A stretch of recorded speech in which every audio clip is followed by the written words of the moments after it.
We're vigorously sucking up our enemies and stealing their abilities. That either means we're and licking the right off our best friend's with a shot of or we're playing Kirby's Adventure on this episode of Doki Doki Game Club.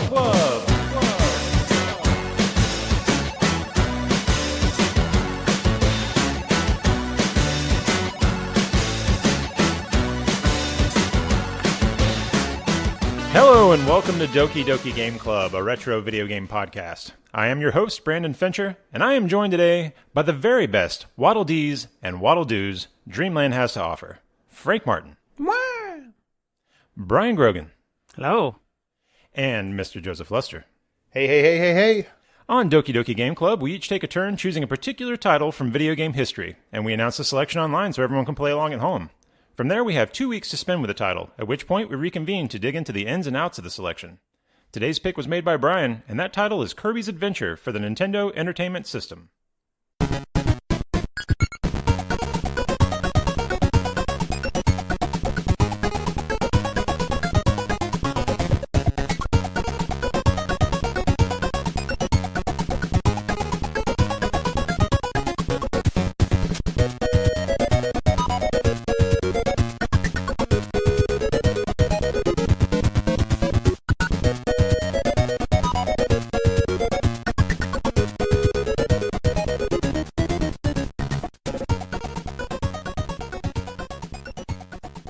Kirby's Adventure was released in 1993 for the NES as a direct sequel to Kirby's Dream Land, released on Game Boy a year earlier.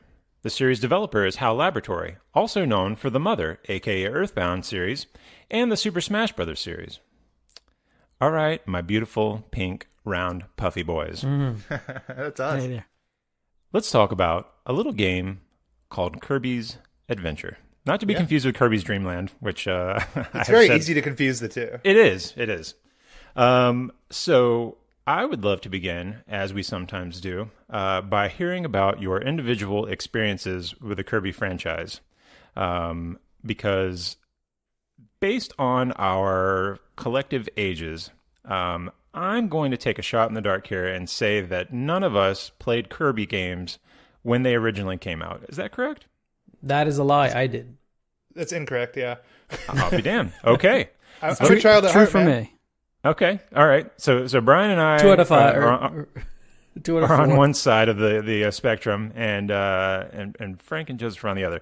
Okay. Let's get the guys who have played this out of the way, and then Brian and I will share our sordid details on why we did not play Kirby games as kids. So, Frank, being the youngest, let's go beauty before age, and perhaps you can tell us a thing or two about your history with the Kirby games. Well, it started when it first came out. I remember I had a childhood friend who had it, and I kept borrowing it from him because I loved it. It was a really good game. And then I remember when Superstar Saga or something like that came out on the Super NES. Is that what it is, Joseph? I think it is. Yeah, it's Kirby Superstar, I think. It's Kirby. Yeah, it's just Kirby Superstar. Superstar, okay, yeah. And so that one I owned. 8 games in one. Yeah. Really good game. I would definitely recommend it. And we might play it someday. Yeah. Who knows? It's really good. Yeah, actually, I played that on SNES Classic recently. Yeah, it's great. And I haven't been keeping up with the series at all. I mean, I know of the new ones that came out. There's a one that came out on the 3DS not too long ago that you play as a robot. Oh, dude, that game is awesome. Is it? Okay. I'm just going to tell you, Planet Robobot is awesome. Yeah, it looks pretty baller. You're like mecha Kirby. Yeah, it's Kirby with mechs. Wow. Yeah. Okay. What a crossover. But yeah, I mean, if you know anything about my musical endeavors, you know Dyad, and Dyad is obviously heavily influenced by the soundtrack, the spacey stuff and stuff like that. So I love Kirby, and specifically this game more than the other ones. Okay, that's good to hear. Joseph. Yeah. So you and I are just we're about a year apart. Yeah. Yeah, I mean we're pretty close in age, but I go back and forth. Like growing up, Kirby came out pretty late in the NES lifespan. I wasn't playing my NES at the time. I definitely played Kirby's Adventure, but I definitely didn't complete it. back then. I remember playing Kirby 64 though when that came out, the Crystal Shards, and until that one, I kind of had this belief that Kirby games were baby games, but there's just this undeniable charm to them that really hooked me in. I think it was that first 64 entry where I was like, okay, I'm a Kirby fan. So for people following along at home, give us a year, just a general year, if you can remember when that 64 Kirby game came out. It was 2000. Okay. So you were I was probably like 19. Yeah. Okay. Mm-hmm. All right. So you said you hadn't never too old for Kirby. No, definitely not. So you said you hadn't kept up with the series, but you kind of just like, it's a franchise that you sort of popped in and out of through the years. Yeah. It's one of those series like I played most of the entries, but didn't own all of them. But like there were some inevitably that like every third game I'd be like, oh, I'll play this Kirby game through. Okay. Or I'll buy this Kirby game. So it's the series that keeps on giving, I would say, because they release a lot of Kirby games. Yeah. That for sure. I mean, that we can get into that a little bit later. Yeah. Okay. Well, that brings us to Brian. Brian, why did you not play a Kirby game until recently? Yeah, I never knew anybody that owned one. Like, I couldn't borrow a Kirby game from anybody. Like, people had moved on to the Super Nintendo at that point. And I guess I was kind of getting to the age that I don't know, like talking video games at school wasn't like, at least where I grew up, that wasn't exactly the lunchroom talk. Yeah. So yeah, I grew up with I don't know, with my friends. I had like a handful of friends that sort of followed me through, I guess, elementary school, and then like when I went to middle school, there was those friends kind of went to a different school, and there was some moving going on. But I say that because there was video game talk as a young man was definitely a thing. I mean, like it was the center of my universe through elementary school, and into middle school, it started to taper off just a little bit, but. And I was like the kid, like the bad little boy who was like, I always wanted like the tough stuff, like the scary games, like the action games. Yeah. And it seems corny in hindsight when you think of like that sort of marketing ploy from game companies. But man, like it's strange to say that because despite not getting the Genesis as my first 16-bit console, like I wanted the SNES. That marketing was for me hook, line, and sinker. Did you play Loaded on PS1? I definitely played Loaded on PS1. Okay. I think I own Loaded on PS1. Oh, yeah. I bought a secondhand copy of it. But I mention all this to say that my awareness of Kirby was there. It was real. I still had Nintendo Power games or issues of Nintendo Power, and the game was covered in it, I should say. But yeah, nothing about the aesthetic of that appealed to a 12 or 13-year-old boy. At least in my world, it just seemed like the opposite of what I was getting into. You were like, "Where's the gun?" Yeah. Well, I mean, there's swords, and you get it's a sword on the in UFO. Game, and, yeah, exactly. Yeah, it's strapped to a guns, spacecraft. Yeah. I don't know, and I didn't give it a chance, and I never rented it, and it's unfortunate because having played the game now. I mean, I don't want to give away my ultimate impression, but I would say I definitely missed out on an experience. A carefully crafted game experience. So yeah, I don't know. And hindsight's always 20/20, right? And you can't really be held accountable for your the follies of youth. But I'd never played a Kirby game. I even missed the N64 is kind of a hole in my gaming history. Like I never owned one. I had access to one when I actually in '99. You mentioned that when I moved to where I currently live. My girlfriend at the time, who is currently my wife, her sister had an N64, and I borrowed one, and I played a bunch of games that I had rented, but it was mostly like GoldenEye, and it's not a hole you need to plug up now. Yeah, not really, not at this point. It's definitely part of that. We've talked about it on the show that sort of that era of polygon development is not something that has aged. It's super like well. the awkward teenage years of gaming. Yeah, for sure. Yeah, but Kirby's. I'm ready to make up for lost time and talk a little more about it.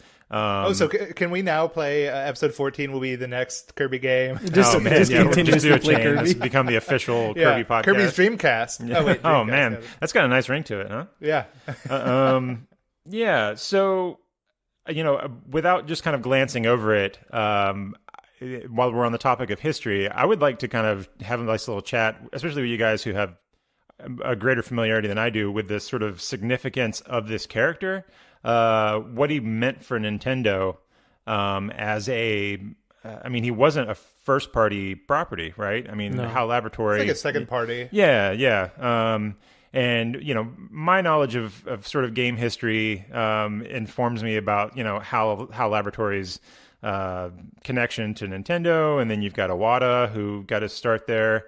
But I don't know. What do you guys? I guess the significance of Kirby as this second party to first party character feels pretty significant. Yeah.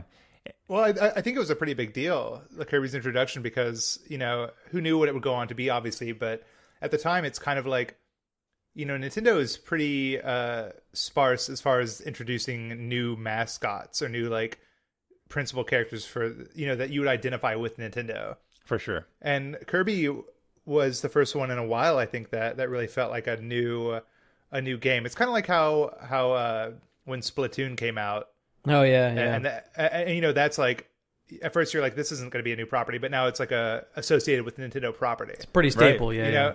Yeah, it's like a staple now, and that's like Kirby quickly became a staple. Yeah, and I mean, I have to assume that was based on the success of the Game Boy game. That came out before this one. The sort of original. I think so, but I think this game really is the one that locked Kirby down for good, because the Game Boy game is fun. But, I mean, when it was marketed over here, when it was brought over here, Kirby was like a ghost on the cover. Oh, weird.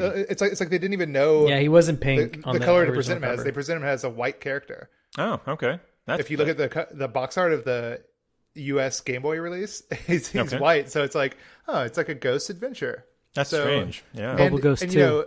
Yeah, exactly. And that one, I think you could just suck enemies up and spit them out. Okay, so maybe as a projectile. There's like no copy ability until this one, so Gotcha. I think this really made him stick around. Yeah, I mean, and at this point, the Smash Brothers games come to mind, and I mean, just massive success for Nintendo, and it covers you have all of the mascots. I mean, it's a Nintendo game, and it's basically a cash machine.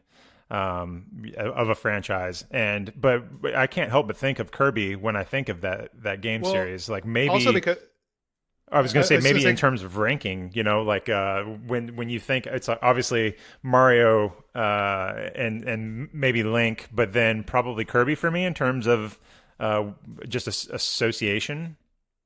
Yeah, well, like that's fair. it's a big deal because like Masahiro Sakurai like designed and directed this game, and he's like the head of Smash Brothers, right? This seems like I'm not sure if this. I don't know if you guys know if this was like his first game with Nintendo as a director or what, but I think it is. It's a pretty big deal. Oh, actually, I'm looking right now because we are the kings of research. He created, according to Wikipedia, the character Kirby at age 19 and directed his first title, Kirby's Dream Land. Oh, okay. All right. So I think that's like it's his thing. Interesting. Yeah. And I'm not sure of a better place to fit this brief aside into any place else in the show. But with the intro to Kirby's Adventure, in the intro screen, you get this little like art instructional. Yeah. On how to draw Kirby. Is there some significance to the Game Boy game as to why that's there? Or I mean, it's kind of a neat. No, okay. Yeah, it's just a very, very cute and charming intro. Yeah, for sure. Have you guys seen the image of where they had the whole team try to draw Kirby? Yes. No. Yeah, that's really an image on the internet. And was this before that, perhaps? Maybe this was a joke about it. Maybe because like it's a picture of like the whole like most of the HAL team that did the game, like the core team, and they asked them to like blindly draw Kirby, and I think like Sakurai has obviously a good grasp understanding on how to draw him, but everybody else is just like a circle or like it's very. No, it's worse than that. It's like I mean, I don't know how I would do right now, but like the engineers, the coders and all that, it doesn't look anything like Kirby. Yeah. So I guess that's why they're coding and not exactly. But it might be a throwback to that. Maybe this joke happened. Maybe before. it has something to do with that. Yeah. I thought that image was more recent, but who knows? There's definitely it came out into public eye recently, but I think it must because if you see the picture of them in the picture, they look awfully young. Like, yeah, definitely. I wanted to kind of mention here there are a slew of Kirby games. We talked about like it being a franchise that I didn't have a lot of experience with, and Joseph kind of pops in and out from time to time. And man, it looks like maybe over 30 titles just devoted to this character as sort of a star character, which is insane. And the cool thing is they have traditional Kirby games like Kirby's Adventure, but they also experiment a lot. Like one of the, I think it's there's one on DS. I think it's Kirby and the Rainbow Curse. Okay. That's it's called, Kirby and the Rainbow Curse, and it's like that's the Wii U one.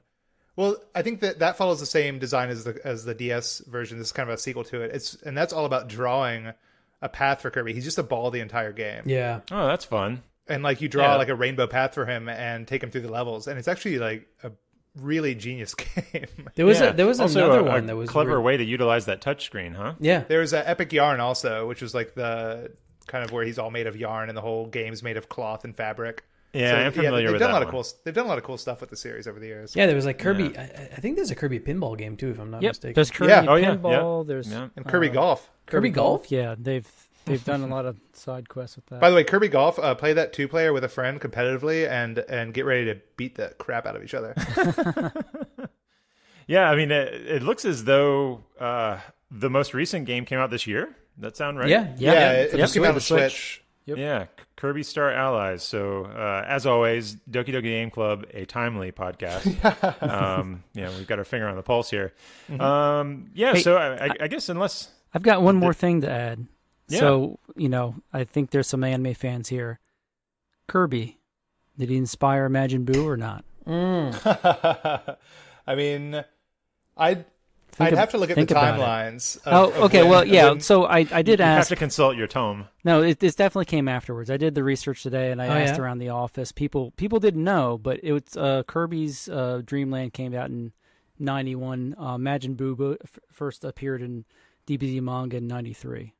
Okay, well, I would say I'm going to go ahead and say yes. I'm going to say authoritatively. It's a hard probably. That's a hard 100% true. Yeah, like you have this nebulous pink thing that sucks things up and takes our powers.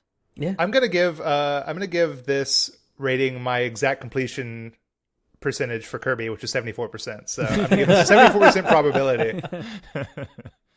All right. Well, on that note, I'd say it's time for the Back of the Box.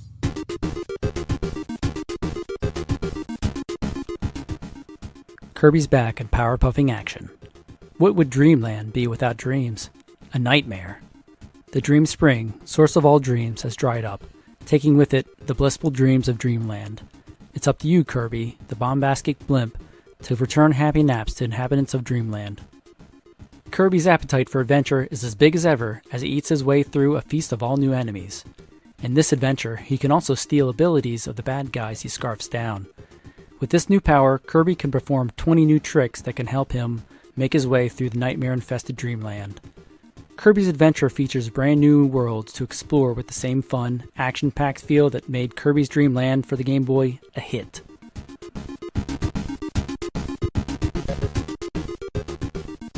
All right, and there you've got it. The back of the box, courtesy of Mr. Brian Grogan. So, Brian, continuing with the spotlight, please lay on us the summary for Kirby's Adventure. Okay, Kirby's Adventure, a sequel to Kirby's Dream Land. Given one crucial aspect, Kirby can now rather than just sucking up the enemies and shooting them back out, he can now take their abilities, at least for some objects. Yeah. So you got Kirby with a sword, Kirby can shoot fireballs, etc., etc. Kirby with a lot of stuff. Yeah. They did a lot with this. Yes. It's like, I was thinking about it. Yeah. This is like a really fast-paced Mega Man where you don't need to finish the boss to get the ability. Yeah. You just get it. Like, it's great. Yeah. It's satisfying, and there is a plethora of enemies to suck up, and we can talk about that a little bit. We can also say that it's also very deflating, for lack of better terms, when you lose the power that you want so badly. Yeah. Well, let's maybe, before we dive too deeply into the mechanics, I'd kind of like to talk about the elements of this game that sort of make it a standout from other first and second party Nintendo games. And I wasn't sure if you guys had any thoughts on that. Is something aesthetic?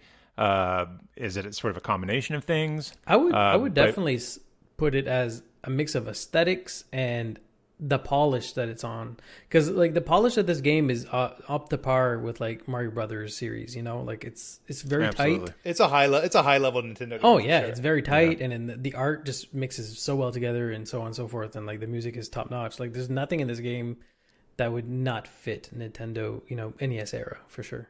And they squeezed every little thing they could out of it. Like there's no, the up button does something. That's not every game that has the up button doing something at all times. Like select is useful. Yeah, right. There's nothing that isn't no stones unturned as far as the design goes.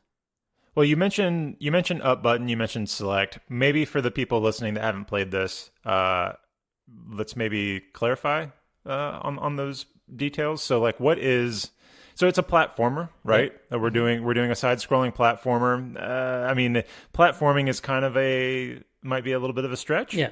It's essentially a side-scrolling game. There's not a whole lot of platforming. And Kirby can fly pretty much anytime he wants. So. Yeah, and that's an interesting thing. And I think we might as well just get to talking about the mechanics of the game, because it is aside from the charming visuals, it is the thing that makes this game stand out, at least to me. It's got so many mechanics. Yeah, it has so many mechanics, but at no point in playing the game did I feel overwhelmed by them. Mm-hmm. And nothing felt half baked. And that says a lot, man. I mean, we play a lot of games for the show. We've played a lot of games in our gaming history over the years, and there is a lot of junk in games. And ideas that are just half-baked and never really get properly fleshed out. And this game, stands head and shoulders above a lot of other games that can't say that. So we've mentioned this sucking mechanic. And in most games, I imagine if I were to design a game, it would be kind of like the Game Boy version of Kirby, where, okay, if maybe I'm lucky enough to have a thought where I've made this protagonist character capable of sucking up his enemies and use them as projectiles against other enemies. But they took that and then just really went whole hog on this sequel. And you not only are you capable of absorbing enemies' powers that give you projectile abilities, but you have enemies that change the way you navigate the map. You have enemies that change whether you are attacking an enemy close quarters or at a distance. I don't know. And the game is designed to accommodate every single play style. Yeah. And it's not just through that the sucking mechanic. It is through the fact that Kirby can fly anytime he wants, like you mentioned. And like you can essentially bypass the game if you just want to have the utmost casual experience. Yeah. And that's not a thing that I can ever remember getting from a Nintendo game. Yeah. You can go through the copyability is the center of this game, but you can go through the whole game if you want without copying anything and just use, because enemies or bosses at least will give you a projectile to throw at them. Yeah. Right. Or you can tap dash or whatever you can call it, like the foot dash that you can hit enemies with. Yeah. Well, I know that Brian actually has a list here of different power-ups, and as opposed to sort of like listing them all off, was there any one enemy power that you guys enjoyed more than another? Yes, absolutely. I remember as a kid, like there was like 3 of them that I would go out of my way to get, and if I would lose them and they were like readily available at like those little doors that you can go back and get them, I would go back. Oh yeah, for sure. Yeah. Hit me. What are they? Number 1 would definitely be sword, because I love sword. Because it's so versatile and you can pretty much like hit anything in any direction. Like you don't need any other. What's cool is that you will get punished for poor timing with the sword. Yeah. You gotta know your timing, but otherwise it's not OP. It's not like it does extra damage or anything. Yeah. Everything does the same damage, which is nice. It's just different kind of way of attacking stuff. I really like the throw. It's later on called, I think, in the other series called like it's like some I think it's called throw in this one. Yeah, it's called throw. Yeah, it's definitely throw. And it's called like in the other series, it's called like one of the martial arts where you throw people. I can't think of it right now. Like judo. Judo, Jiu-jitsu? yeah, it's called like judo or something. It's so cool. Yeah, it's kind of cool. It's really good, and Explain exactly what that is. So the throw one, you suck your enemy, but as opposed to keeping it in you hold on to him, and then you can just throw him. It's literally like slam him on the ground violently. It's great, like suplexes and stuff like that. It's awesome, and I really liked as a kid the mic ability. I found that really cool. Mic ability, yeah. Later on in the series, you get 3 mics per absorption, and you do different ones, and Kirby changes. I think like in the Super NES one, he has a mohawk and he does like a little like a scream and stuff like that. Oh, that's fun. It's like Kirby karaoke. Yeah. So, but on this one, he just has like a megaphone and it kills every enemy on the screen, which is great. So. And what's fun is that it's mic as in microphone, like that's the power, right? He does the scream, but strangely enough, the game it names it like the name, like M-I-K-E, which is strange. Yeah, and it's one of those like special abilities. You can't get it like super like from a generic enemy. You have to get it from a mini boss. So because it could be really overpowered if you can get it all the time, right? Yeah, but you can only use it so many times. Like that. You can only use it once, I think, right?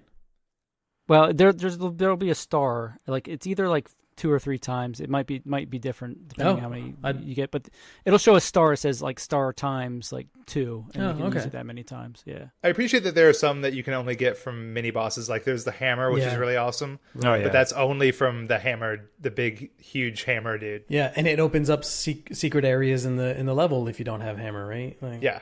Mm-hmm. Yeah, I'm with you, Frank, on the sword being number 1 for me. I thought that one was pretty cool. It's just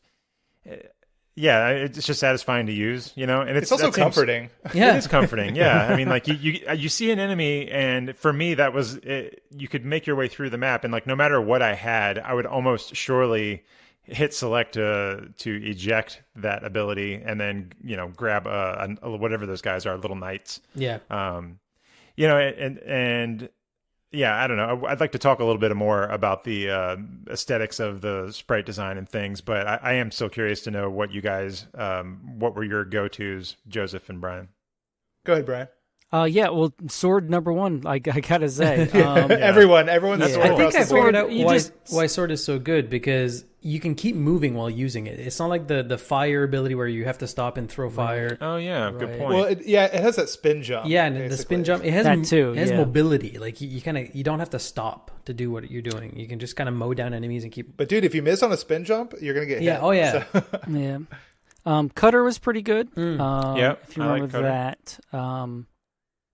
Let me think. I think the fireball one where you turn into a fireball. Oh yeah, that was really cool. useful because you couldn't be hurt while you were.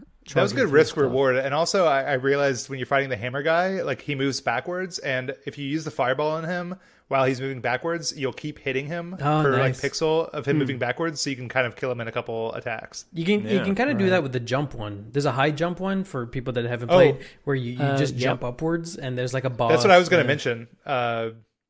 As one of my favorites was the high jump. Interesting. So talk to me about that, because, despite making my claim that I found all of them to be interesting and useful, that one would be one that I didn't really spend a lot of time with. Well, there's a boss where you're encouraged to use it, the cloud boss, later in the game. Mm-hmm. Did you use it on him? No, I don't think so. Oh man, it's really good because so as long as you're jumping, you use B to jump in an upward arc, and you'll jump really high. Basically, while you're in that upward arc, you will do damage and not take damage. Oh, okay. So if you're fighting the cloud guy, it's basically like a cloud. I don't know his full name. It's like a cloud with an eyeball in and it, spikes. right? Yeah, it's Yeah. and I'm sure he has a really funny name. It's sure. really cute. But he comes across the screen and like shoots lightning and everything, and you can just jump into him and come out the other side, and you'll hit him and he'll take damage, but you won't. You'll come out unscathed. You can keep doing that and like time everything right, and you'll take him down without getting hit. Interestingly enough, that was probably the boss fight that gave me the most grief. Oh, So just the I would beginning say that part. yeah, I don't know the about you developers. guys, but The beginning part's hard because you can't. So just to paint this picture for everyone, the boss fight starts out. It's not the boss fight yet, but you're on a series of clouds that are ascending, and the boss, it's this eyeball that's like floating around and chasing you. And if you just wanted to float up to the top as big puffy Kirby, you're gonna get like griefed like crazy. Yeah. He's gonna just hit you a ton. So, but there are these enemies scattered around that give you the high jump ability. So they encourage you to basically use that to jump from cloud to cloud, up to the boss arena. And yeah, he'll mess you up otherwise. I may have used that to get up there, but I think as soon as I got to the top, I think I just ejected the ability and used it as a projectile instead of absorbing it. I mean, that's the best way to damage bosses. But he also drops those high jump abilities as well. Yeah. He drops enemies that give you those. Yeah, I think maybe it didn't click for me, the usefulness of it. Yeah. Okay, well, so back to the aesthetics of this game. All the characters in the game, including Kirby, and we sort of talked about the way that he looked earlier, and the developers, attempting to draw him, and the game opens up with instructions on how to draw Kirby, and you've seen him surely if you're listening to this, and he's quite simple in design. He's such a good character design. He's such a good character design, and it's incredible to me. Like, in the world of art, and just in the world in general, like sometimes it's the simplest things that have the most impact. And I think that this game, from front to back, is kind of a masterclass in the use of simplicity to make something easily identifiable. Like, I mean, you look at it and you know exactly what it is, and it's not overly complicated. And nice and simple and clean. Like there's a cleanness to this game that comes from the color palette, that comes from the choices that the designers made for the sprites. Everything sort of has a nice, friendly roundness to it. Yeah, and I don't know. I just really, like, as I played through the game, and just tried to, because the game's a little on the long side for a platformer. Not super long. But it's like probably like an hour and a half, 2 hours. Yeah. You also had a share, or not share, but a save function. Oh, and it's auto save, which is awesome for an NES which game. is future. Yeah, and so it's got, but it is a little bit on the long side, but because of its length and the sort of stage design approach of being these little bite-sized chunks, it enables you to see a bunch of different enemies in a bunch of different locations, and really like gives you plenty of opportunity to appreciate everything the game has to offer. Yeah, and you don't need, does that make sense? You don't need to carry anything from another level to another. So let's say you stop the game and you come back tomorrow and you don't remember what you were doing. It doesn't matter. You just start the level. If you need fire for the level, they'll give you fire right there. Oh yeah. They do a great job of basically telling you like, hey, this would be more fun maybe if you try out this power up for this section. Yeah. But to the same effect, it also doesn't feel like they're spoon feeding the item to you. No. Because you can easily, because of back to my claim of simplicity, like the approach to most of these stages, it's not overly complicated. No. It's not like, I think back to our first episode of Little Nemo, and we talked about like certain stages would like give you an item. Quite obviously, you needed that item. Yeah.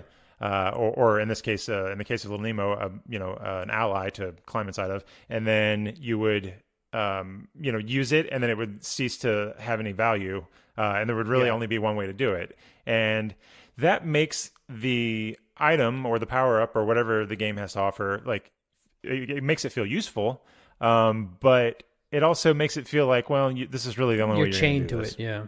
You're chained to it, yeah, and I think Kirby does an amazing job of not chaining you to it. Like Joseph said earlier, you don't need to play the game with any abilities at all. Like you can, and you know how so outside of the actual levels, there are some mini game areas that we'll maybe dig into, but also there's some rooms you can go into that are just extra rooms that just give you a choice between, say, 1 or 2 power-ups. You can suck up the enemy free of charge, and they're not even necessarily great. I think that it's just it shows how they promote you playing however you want, because you'll walk into a one and it'll be like, hey, it's fireball and tornado. Yeah. You know, do you want either of these? I don't know. Maybe the best one is sleep and ball. Which ball is buck wild, by the way. Yeah. I feel like watching the enemy balls. So ball is an enemy that ability you can get that lets you bounce around like a ball, and if you watch the enemies with it, they're very good. And I think they're very good at bouncing around. I'm complimenting the foes in this game, but I think I watched part of a speed run, and the player used the ball ability to get through an area perfectly, bouncing on all the platforms. And if you actually try it in the game for the first time, you're like, man, this ability sucks. Yeah, because it's really hard to That's where I finished, right? Yeah. Because the physics of it... Apparently it's cool. The physics of it are really off. You're kind of heavy, and it feels weird. Yeah, you have to... It's like, I think it's, drop distance based. Yeah, maybe. Where if you drop from a higher altitude, you'll bounce more. Yeah, more and velocity. that can start a series of bounces. So I don't know. It's a weird physics based ability. I wouldn't stick to that myself necessarily, because I just didn't play enough with the ball to say for sure. Yeah. But a part of me that admires this game really hopes that's true, because for this game to think of physics in that regard is incredible. Well, the one thing that makes me think of that is that Kirby's. What's the name? What is the name of the dream golf? The golf game? Dream Course. I think it's Kirby's Dream Course. Yeah. Because that's a very physics heavy game. So to me, maybe I could see them taking the physics of their normal games and applying it to another game. Yeah, it seems like it seems. Anyway, fair. I can't say either or. But let's imagine. What I was going to say about the design earlier, and I forgot to say, is that you can mostly take because all the enemies are not aggressive. They're not going to hunt you down. They're kind of in a set little pattern. So they go left and go left and right, and then they do their ability. So you can kind of take a second to look at them and see, okay, because if it's your first time playing, which for me, I have absolutely no idea because I was probably 5 years old when this came out. But for maybe Brandon or Brian, you guys probably took a second. Okay, what is this guy going to do? Oh, he shoots fire. Okay, because it telegraphs it so perfectly without being aggressive that it's not unfair. You just take a second and you go, oh, okay, sure, yeah. Yeah, in that mention of fairness, and I don't know if this is as good a spot as any to talk about the overall challenge level of the game, because I definitely think that back to our my initial question that sort of set us on this path of what made this game stand out, is that casual difficulty, the ability to bypass enemies. But if you're going to engage with the enemies, like you said, they're not terribly aggressive. No. And it's, you can kind of take them on, as you wish. There are certainly certain areas, especially later on in the game, I can think of some flying enemies that if you are, puffing around as inflated Kirby, they'll make it difficult for you. It's just harder to navigate. You are a bit more blimpy than fighter pilot, but I don't know. I like that aspect of it, and it sounds like it's funny at this day and age. And there's the part of me that the Dark Souls fan, I know that it's a sin if we go through a single episode of Doki Doki Game Club without at least mentioning Dark Souls. Yes, you did it. I did, yeah. So the Dark Souls fan in me that loves the punishment and the reward that comes from that is different than the part of me that enjoys this game. Yeah. This game is like a pleasant stroll, and Dark Souls is run for your life. But what is great is if this would not be this game and it would be the same concept but not as well polished or not as well thought out, or the level design wouldn't be as good, it would be a boring game. We wouldn't be playing it and not talking about it. It would just be that's a good point. I think it's so there's so much like love per square inch, like we said last time about of this game. Like it feels like everything is thought out, every level, every section, every ability, and like everything is has its place, and it doesn't interfere with one another. It just works. It's perfect. Yeah. It's pretty remarkable in that regard. I don't want to make this seem like a total love fest, but as a based on my personal history with this game, or the complete lack of, and the sort of reluctance to play it because of whatever, like adolescent hangups. Sure. It's rewarding and satisfying and and it's just weird to me at this stage of my life to like play this game and go like, wow, like this game was awesome, and pink puffy aesthetics aside, like it's a masterwork. I mean, it really it's incredible that they kind of got it right, and it also informs why there would be 30 other games to follow. And to be honest, I haven't played them, so I don't know if the quality is kept up, but Joseph said that the mecha one was pretty good. So I mean, I think they're, by and large, most Kirby games are good from what I've played. I've played a decent chunk of them.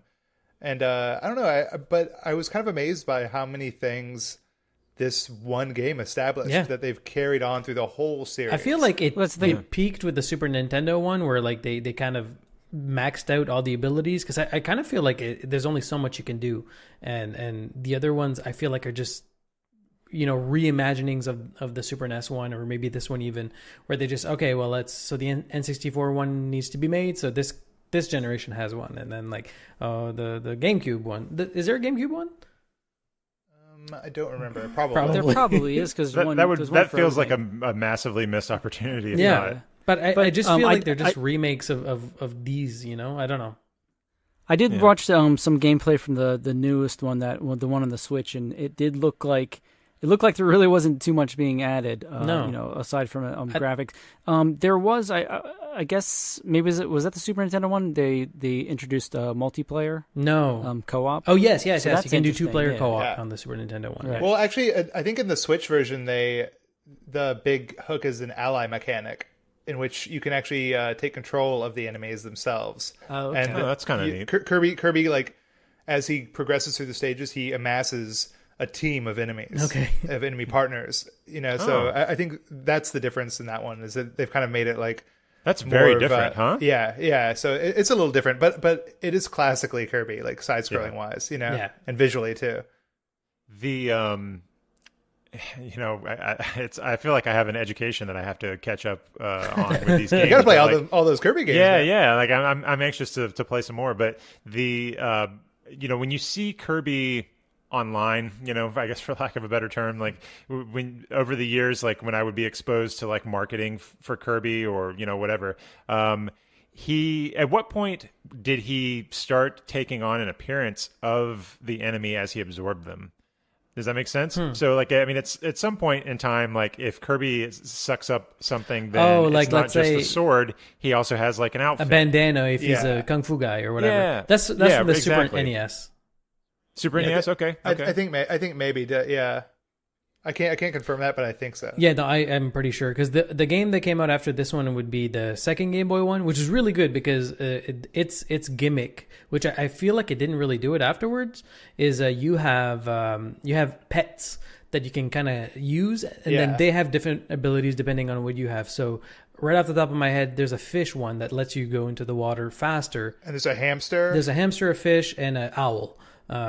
And then if you get into the fish and you have the zap ability, you turn into a light bulb in the fish's mouth, and then you can kind of, if it's dark, you can see, or you can attack enemies that way. So like, oh, that's really cool. So like a way to kind of chain things together. Yeah. So every animal also has a different ability set depending on what your ability set is. So it really kind of vamp things up that way. It's really cool. Okay. Yeah. Every 13 episodes we have to play a Kirby.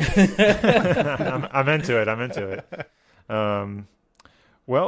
So, we talked about the aesthetics, we talked about the challenge, and I briefly mentioned on the fact that the level design is these sorts of, I don't know, they're varying in size, but like oftentimes it's like, little capsule stages, which is perfect for my attention span right now. But I was curious if you guys had any favorite stages or, just impressions of the level design in these games. For me, aesthetically, the best one was it's near the end, and I can't remember the name of it, but it's kind of like a night, and there's like the aurora borealis, and the stars. Yeah. It's so nice, and like the little music is very nice, and it's one of the most charming places, other than the starting level, which is kind of like I think it's called like Grassy Hills or something, which is very iconic. But this one is like, I don't know, there's something about it that is like cute. It's very cute. Yeah. Yeah. Well, I think that, I definitely recall the stage that you're talking about. And to me, the sort of bright and light and colorful pastel palette of the rest of the game, when you get to those later stages and there's like some interior travel, like you're kind of going underground or wherever, like that's a stark contrast. I mean, it's not like scary, or it doesn't go like for a dark or a spooky aesthetic or anything like that you would find in a lot of other games. But it's just like a pleasant night sky. And I'm with you on that. I definitely think that's one of the standout. But I think it's dependent on that contrast, right? Because everything else has been so bright. What's funny is that maybe this is where it started, but Kirby games do tend to get dark in their final act. Yeah. Like later on. Yeah. They get kind of like, gets kind of serious. Yeah, and it definitely, you get that vibe in this one too. And I don't know if you guys want to talk about the end of the game or, the plot overall. Well, we'll get there in hour 2 of the cast. Okay. Maybe Brian, what was your favorite kind of area? I don't know. I can't really say. I kind of liked them all. I don't know if one really like stood out. And that's what I was about to say. That's what's really good about this game, is that nothing is repetitive, really. Like every area has its own kind of style, which is good. And I think because of, we mentioned the sort of capsular nature of the length of each stage, I think I can see why you would say, I don't really have like a particularly favorite stage, because you're never really in one area for a great length of time. Right. And these stages are also, because this game is set in Dreamland, I don't know, maybe I'm just projecting an excuse as to why this works this way, but, it doesn't look like a normal place. Like there's not like, oh, this is the forest stage, and this is the volcano stage, and this is the frozen cavern stage. Like it keeps things like shape driven, for lack of a better term. Like they'll stick with colors, like specific shades of pastel, and then like it would be kind of like blocky terrain, but it's like it's otherworldly. I guess is what I'm getting at. And I think because every area has a different name, and like I think like the last area is called like rainbow something. So I think there's more color, and then there's like Grassy Hills, which is more greens, and like ocean, Orange Ocean, which is more like orangey stuff. It's very cool. I like that. And and I'm actually looking over a list of the level names, and I'm wondering if... Are you looking at that alliteration? Well, I love alliteration, but it's not a lot of alliteration because you just got Rainbow Resort. But the overall, it's more or less food-based. You've got Vegetable Valley, Ice Cream Island, Butter Building, and Yogurt Hill. Any gamer worth their salt is going to be aware of the fact that your Mario games also borrow heavily from that. And I wonder, timeline-wise, is this the game that sort of set that precedence for Nintendo? Well, Mario World came pretty early. Let me see. Yeah, I think it would have came out around the same time as this, actually. That was 91, right? Mario World? Yeah, I suppose. So maybe they took the lead. And I think the Nintendo developers are just hungry as hell. Yeah. Well, it's nice. It's pleasant. Whether or not there is literal yogurt and grapes and whatever in this, to see those names, it but just it's adds also, to the overall charm of it. It's also very universal. You can be 5 years old or 25 years old and you know what yogurt is, right? Like you don't need justification for it. It's just, it's there. And I think that... I'll say... everybody eats. Yeah. Like, beyond listing a favorite stage, I'll say that I just love how Kirby's kind of it's a laid back game, but there's a sense of urgency to it. They pull this off by having more exciting stage music playing in some of the hub areas. Sure. Like pushing you along and making it seem like it's more of an active selection of levels, and it's like it eases the transition. It makes the hub area seem like part of the game rather than just kind of a Mario map. Yeah. It's like hurry up, get in that level real quick, and then listen to this next great song. Yeah. Can you think of as we were kind of compiling notes and I was reading things over earlier today, I had that thought about the hub area, and it is. Can you think of any other games from this era that have the sort of side-scrolling verticality to their map world? Because I think my mind immediately went to, when I started playing this game, I was like, oh, this is kind of like Mario 3. But not really, like not a top down really, right. or not an isometric angle, but like like you said, like a continuation of the of the stages themselves, and they kind of give you things to do. Mylan Secret Capsule, I would say that. Oh yeah. What is cool as a first time player, I would assume is because for the people who haven't played it, when you go into a hub, which is like so level 1 is blah blah blah. So you walk in, you don't see anything. You just see one door, says number 1. So you do level number 1, and then it opens up a little area, but it doesn't open the whole area. So you keep right. growing the hub, but then all these other things pop up, which is like these mini games. Like there's a crane game, a shooting game, and a bomb game.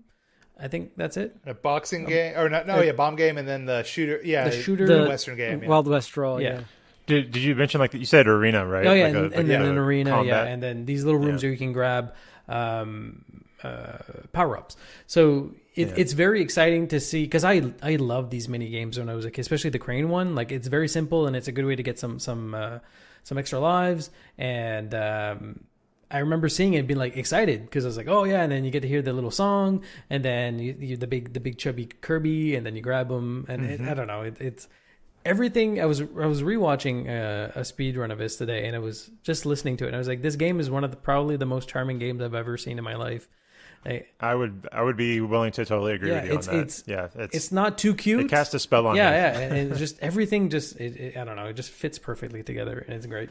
I don't want to gush on Kirby all day, but no. But because you mentioned the sort of mini games, I would like to talk maybe a little bit more about those, because I found them to be like a great way to break up the flow of the stages, and like give you a side thing to do without making it a whole project, right? I mean, like it's not like a whole secondary stage. It doesn't take too much time to do it too. It takes like 30 seconds or so.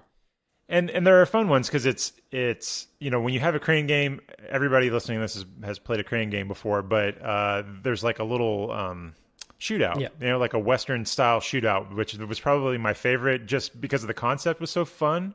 And it didn't feel like you were gunning down each other, like you weren't murdering a person with a pistol. It was just like a fun little thing where you're just blasting them. And so you kind of go through tiers, and you keep having these quick draw events with enemies in the game, and the better you do, the more points you get. And they have little hats and stuff. It's great. Yeah, and the little hat flutters to the ground, and then if you're not quick enough on the draw, then Kirby gets shot, and then his little hat flutters off, and that might actually be the first point where we see Kirby wearing anything other than just his basic. Yeah, maybe that's what inspired the later games to dress him up. In the Super NES one, they replaced the shooting one, but it's the same concept, but it's Samurai Showdown, and you're it's like a quick draw like Samurai. Yeah, so you're both staring at not Samurai Showdown, Bushido Blade. Yeah, Bushido Blade. Yeah, so you're both staring at each other. It's basically like a samurai movie, So you're staring at each other. There's like no sound, and all of a sudden it goes like ding. And then you have to who draws first draws blood, right? Like it's that's cool. This just so much about this series, and I unfortunately I haven't played much past the Super NES one, but I feel like there's the love behind this games are definitely there.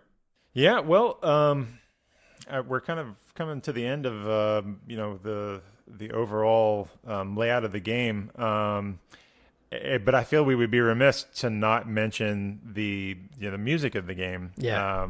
And I mean, it's as important an aspect, in my opinion, as anything else in this game. I mean, it is integral to the charm. So with that said, I'm interested to know if you guys have any particular tracks that are your favorites of the game, because there's a lot, and I know we talked about this off cast, and I had some difficulty pinning it down. I mean, there are obviously songs that are better than others, and there are songs that are maybe a little more dependent on the atmosphere of the stage and not just great on their own, but. I'd like to know each of you, like, if you have any standout songs in the game. And I guess if you want an order, let's start with Joseph. My favorite track, I just narrowed it down to one. It was really difficult because I think it's one of the best NES soundtracks of all time, for sure. My favorite track is High Hills. Yeah, that's good, son. Yeah, I'm gonna have to say that probably my favorite too. I think that. If you have any exposure to the game music, strangely enough, having never played one of these games, I do have a lot of familiarity with the soundtracks to them. And I had High Hills ranked as my number one, but I went with Green Fields as a close second. And I feel Green Fields is pretty good. That's like the iconic, like, that defines Kirby to me for some reason. Like when I hear it, I just go like, "This is like the game." This is kind of like, well, it's kind of like Green Hills for Sonic, Yeah. Like it's the kind of the first thing you hear, and so it's pretty close. And with a third, so I'm going to say 1, 2, 3, High Hills, Green Fields, and Green Greens. Green Greens is as iconic, I think, as Green Fields. Yeah, I would say that too. Yeah. Yeah, because I think it's the one from the Game Boy because I think that level is the black and white level. Oh gosh, that level is and, amazing, by the way. Right, and you guys kind of like filled me in on the history of of the Kirby franchise with the Game Boy game having been out a year prior, and that explained. I mean, I kind of assumed as much when I was playing this game that there must have been a Game Boy game before this because of that stage. But that's really neat. Like, and that's not a thing that I recall seeing much of in 8-bit and the early console. Like throwback stuff. Yeah. Very cool though. Any other tracks that really stand out for you guys? For me, I was gonna. It's not a song that's really varied or anything like that, but for me it's the Orange Ocean theme from like the hub. Yep. No, I love it. You get after the boss. I think it's a pretty hectic boss, and then you walk in and it's kind of like a slower theme. There's not much melody, and it's just kind of it gives you this, and then you got the orange pastel colors in the background, and it just works really, really well. It's very smooth and subtle, and like it's definitely one of those. It's because of the songs we mentioned before, and I'm sure Frank has peppered them throughout the show. They're very catchy, very strong melodies, upbeat, and Orange Ocean, and another one that's kind of similar to that I liked a great deal was Grape Garden. And they're both like just kind of mellow and a nice like breather from the sort of pounding of the other tracks we mentioned. Just a great soundtrack.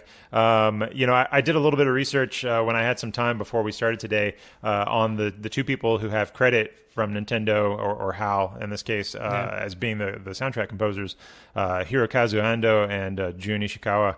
And like they made a full career out of this game. Yeah. Like credits are like Kirby. Yeah, it's incredible. If you look at their at their history, there's like a couple other games like they must have tried to do some stuff at other points, and Nintendo or HAL or whatever. I'm not sure how the ownership thing continued to work over the years, but they must have said, nah, that's let's keep making Kirby songs because you know what's kind of a shame that I've seen, because I've been keeping up with the soundtracks, is that there's not any much variety on the newer games. I feel like they're just remixing the new ones. They're like legacy songs. Because like I remember when you mentioned Epic Yarn, I think it was called. It has like it's just the same soundtrack as like the NES and Super NES piano covers, but piano or like little glockenspiels. But man, and those stuff sound like that. great. Yeah, it works. It works amazingly for the soundtrack because they kind of had that in mind, I guess, or maybe I don't know, because it's not there's a couple of rock songs like the end, the end boss has a rocky song, but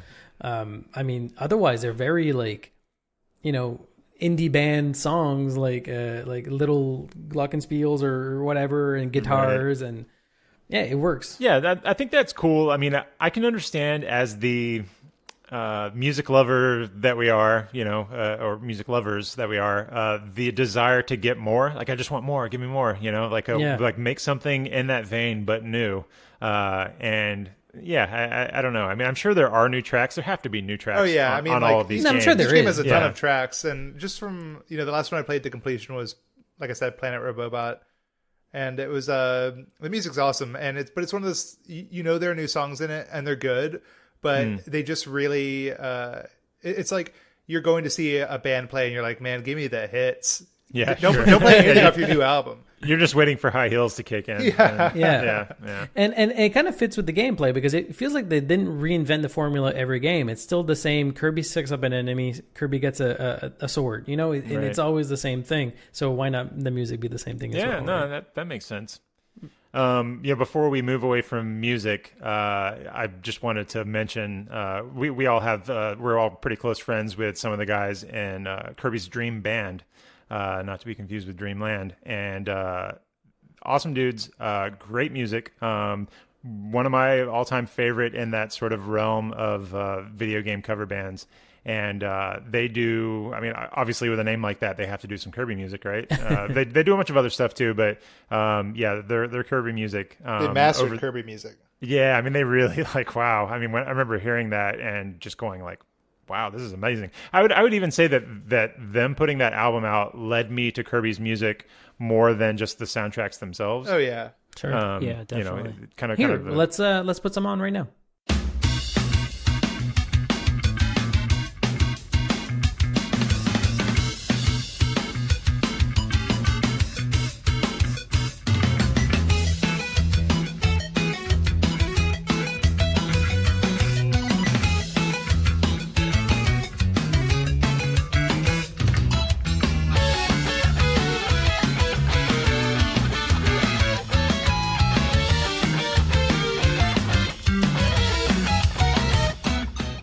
Okay, so we've had our love fest, our big pink puffy love fest, and now I'm actually more curious about this next question I'm going to ask you guys than I would be on any other game, because we all seem to unanimously have enjoyed this game. So I am interested to know what your good is, your good impression, your best impression of this game is. But I'm also more interested in knowing what you feel maybe didn't work for this game. And so let's do like we do a round robin on best and worst aspect of the game to you, and then we'll give it a rating. So I would like to start with Joseph. All right. The good is easy. We've talked for an hour about the good, but I love the energy of Kirby's Adventure. It's accessible for pretty much anyone, but still has some challenges to surmount. I'm also amazed at the variety, from level design to mini games, and how much of the legacy was established in just the second game of the series. As for the bottom, or the bad, Kirby has so many options for battle, but some of them can be very awkward to control. I don't think he's quite built for fast-paced action, but many areas of the game still demand it. So that would be my minus for it, but it's a pretty small minus. Yeah, no, it's not much. I think for ratings, I'd give Kirby's Adventure 4.5 pink and plump Power Puffin' Pals out of 5. Nice. Yeah, that's a good rating. All right, let's do we'll do Frank next. Okay. For me, I guess the best would be the amount of dedication and polish to the game. I don't know much about the dev status of it, like if they worked 25-hour days on this game, but it just shows how good they were and talented they were, or how much work they put into it, because it's hands down one of the best games on the NES that has aged to perfection. Like you can still play this game in 25 years and be like, yeah, this is good. Like totally. It doesn't age bad. The controls are tight. It probably inspired many other games in their physics and thought process. So yeah, that's the great. For me, the bad would be, it's kind of hard to say. I feel like the pacing of the story, for whatever little story there is, because all of a sudden you just go through the motions. So if you're not really reading the manual or anything, you're okay. You're just going through the motions of it. But then all of a sudden there's like this, the whole world is going to collapse if I don't kill this thing at the end. So like it just kind of throws it in your face at the end. So I guess if I can find a little bit of something bad, that would be it. Like maybe a little cutscene with talking at some point, maybe halfway through the game, like a little refresh. I guess. I don't know. That would be my bad. So I would. I want to give it a solid 5. I think I'm going to give it a 5 out of 5. Wow, yeah, that's awesome. Nice. Because I loved it as a kid. Like it's probably one of the most played NES games I had as a kid, as opposed to like Mario or whatever. But I played this so much as a kid, and it's a foundation of my youth and gaming for sure. So definitely a 5 out of 5. Nice. Well, I guess I'll go next, and we'll save the guy who selected it for last. I hate to keep sounding like nebulous about like what, or let me rephrase that. When it comes to making a selection of like the best thing for this game, like I hate to say it, but I'm just gonna have to make a cop out and say like there's so much that is great about this game that it's difficult to go, okay, it's the music or it's the art choice, because it's really all of it. And I feel like no one thing of this game would shine as brightly if it weren't for the sort of unison of all of the other things. And so, I mean, I guess like the cohesion of the sum of the parts is the standout thing in this game for me. And I mean, as far as like downsides go, man, I struggle to think of one. And I mean, like, what does that mean? Is it a perfect game? Well, I mean, no, because we're resistant as critical thinking people, and people that enjoy video games with opinions to like look at a single game and go, this is a perfect game, because there's always room for improvement with stuff. But man, if you had to pick one thing that falls short, I'm just going to climb on Frank's back and say that it is the plot. I mean, if the thing that could use the most improvement would be how they parsed out the info of this story. Because when I got to the end, I was like, whoa, wait, what? Like what? So there's like this epic battle and like there's all this stuff, but to the same effect though, when you finally meet up with King Dedede, like that's awesome, because if you think of like the ramifications of his character, like breaking up and hiding this wand from Kirby so that Kirby doesn't like reassemble it and bring whatever the final boss is like back to life. Like that's heavy. That's heavy for a Kirby game. He's not a villain. Like he's not a villain. I mean, I don't know what he is in other games, but honestly, like when I first approached playing this game, I was like, okay, King Dedede must be the Bowser, or the King Koopa of this franchise, and like really he's not. So I am especially interested in playing games that like take place after this. They're like foils for one another, from what I gather. Okay, yeah, that's cool. I don't know. So that's about. I'm just going to leave the downside on lingering on that. And if I'm going to have to give it a rating now, and I'm going to give it a 4.5. And I'm not going to give it a 5 because it's not perfect. But man, it's way up there. I mean, you'd be hard pressed to pick a better NES game to play, especially if you haven't played any of these games before. So, all right. So last but not least, Mr. Groving. All right, yeah, I am definitely glad I came back and chose this one, having never played it. It's great that you can play how you like, and you can choose the power-ups you like, and that affects how you get to play. Something we didn't touch on. There's actually a lot of secrets in the game that I would be interested to go back and look for it. A lot of replayability for sure. Yeah, definitely. On the downside, and this is, I was thinking exactly the same thing that, or I think about the same thing that Joseph was thinking. There were some bosses that were much quicker than you were, and just reacting to that, it seems like you really need to have their moves exactly telegraphed just right to if you wanted to get past them perfectly. So that was a little jarring, but I'll give it a hearty 4.5 paparazzi out of 5. Wow, man, that's DBZ that's reference something, and I want that to sort of stand out and put some emphasis on this being like this is the highest rated game that we have chosen to play on the show. I mean, we've had some high scores, but Battlemania Daigenjo sticks out as being one that got unanimously rated pretty high, and some other titles. But so far Kirby's the king. So. I sort of regret the fact that I gave DuckTales 2 5 out of 5 after playing Kirby, because I'm like, Kirby's actually more closer. But whatever. Well, hey man, it was at that given moment, right? Yeah, so exactly. you I was can't feeling really. it. Yeah, And it's very personal, right? Like I give it a 5 out of 5 because of my nostalgia for it. Like, yeah. Otherwise, I would have given it a 4.5, but I think that 0.5 boost. I would have given it a 5 out of 5, youth. but I think I've played better Kirby games since, and I'm like, it actually gets better. No, that's cool that they're able to sort of continue and improve the formula, without getting too far away from what make this first one great. So yeah, and I can promise to you guys and to the listeners that we will definitely play the Super NES one eventually.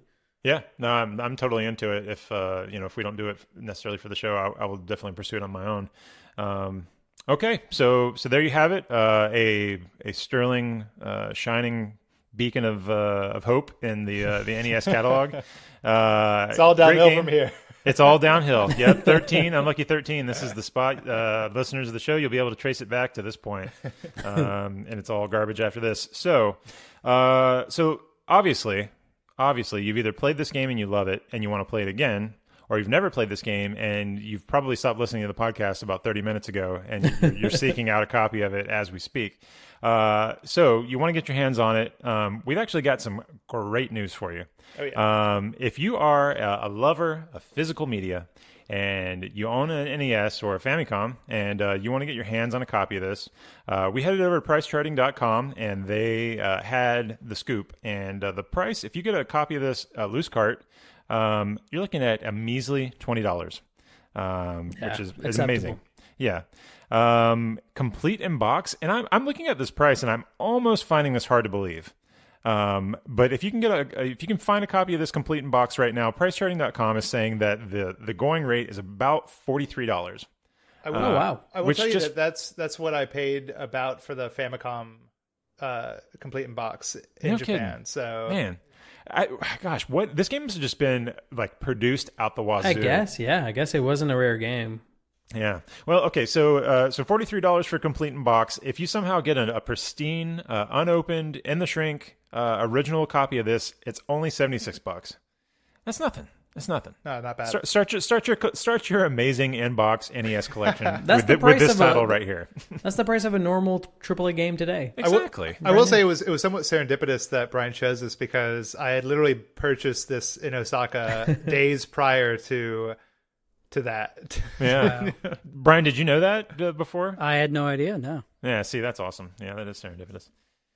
Okay. Well, I would also say, typically your options are physical media on this, and that's that's it. And you're going to have to continue with the physical media aspect of this, but I would also say that this game is available in some collections. If I'm not mistaken, right? Is that there's the 20th anniversary, I think, on the Wii. That has it, and I think the NES 3DS Classic has it as also. Yeah. If you grab one of those, bad boys. SNES Classic. So you got some options. If you don't have if you don't have an NES right now, you got some other things you can seek out. So highly recommend it. And so without further ado, I'm going to say it's time for Doki Doki Powerline.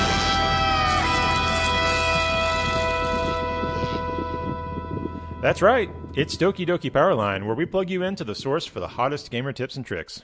The winner of this episode's Powerline Pro Tip comes straight from His Royal Highness, King Dedede. I do believe Mr. Joseph Lester has the scoop on Mr. Dedede's hot and spicy pro tip. Well, actually, he left a voicemail. So, and it's the King Dedede apparently from the Kirby coming at you. Oh, okay. Cartoon, so. Yeah, we didn't mention that, but there is a cartoon. Okay, so let's hear it. Play the recording, please. All right.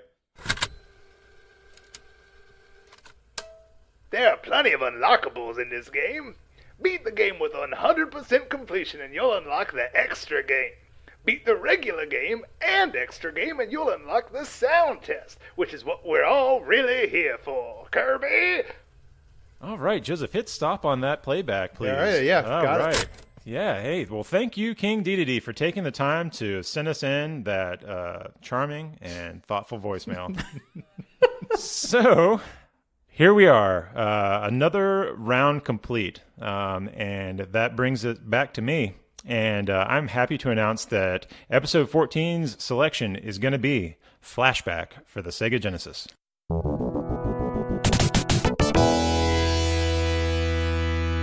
And that concludes episode 13 of Doki Doki Game Club. Before we finally get some pure Dreamland shut-eye, I want to thank my vigorous villain vacuuming co-host for joining me today. Who are you guys, and where can people find you? My name is Frank Martin, and you can find me at Hios_IO on Twitter and Hios_ at Twitch. And I'm Brian Grogan. You can find me on Twitter at KenOwnShinobi. Also, check out my other Twitter handle at Item Description. I've made a Dark Souls item description bot, which chops up item descriptions and sends them through Google Translate and with some funny results. So check it out. It is quite funny. It's great. Yeah. It's great. And I am Joseph Luster. You can find me on Twitter at Moldylocks. I have a website at subhumanzoids.com where I post comics. I have another podcast called Subhumancast, for the Zoids by the Zoids. And you can read my regular video game musings at Otaku USA and Crunchyroll. And if Twitter is your thing and you'd like to follow me personally, I am Genocide over there. That's DJINNOCIDE. And you can follow the show on Twitter at Doki Doki GC. In addition to that, we're practically on every other social network online as well. So search for Doki Doki Game Club all across the World Wide Web, or head over to dokidokigameclub.com for further details. Thank you once again to everyone who continues to tweet about us using hashtag DokiDokiGC, or shares a link to the show on Facebook. You're the giant tomato that inexplicably gives us full health.